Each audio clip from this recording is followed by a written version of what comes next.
A question came in today. If I have UARS, upper airway resistance syndrome, will I qualify to be treated as if I have sleep apnea? Now, this is a very important aspect as it relates to insurance coverage. As you may know, upper airway resistance syndrome is the condition of a more subtle variation of sleep disordered breathing or of sleep apnea, where you don't actually stop breathing, but there is restriction in the airflow sufficient to produce arousals and awakenings and related problems such as daytime fatigue and sleepiness or cognitive impairment. However, the term upper airway resistance syndrome grew more out of a research base than a clinical base originally. And over the years, there's been some controversy in the field of sleep medicine about upper airway resistance syndrome. However, in the last 10 years, UARS has become much more widely recognized, and in 2005, the American Academy of Sleep Medicine included UARS in the nosology to describe it as an actual sleep breathing condition.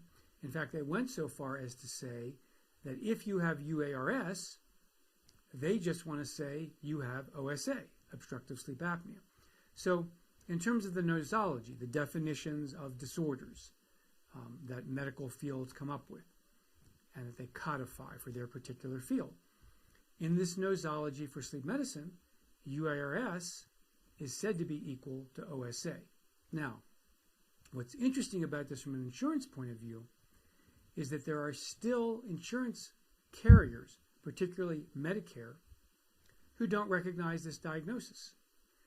And the reason they don't recognize it is because they're only willing to look at apneas and hypopneas in the evaluation of a diagnosis for sleep breathing problems. And they're not willing to look at apneas, hypopneas, and upper airway resistance events.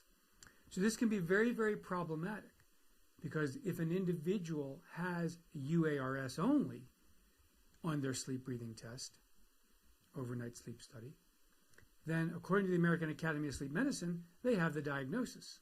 And in fact, we know they have a real diagnosis because we know that these patients respond extremely well to positive airway pressure therapy, just like any other patient responds if and when they can use the device.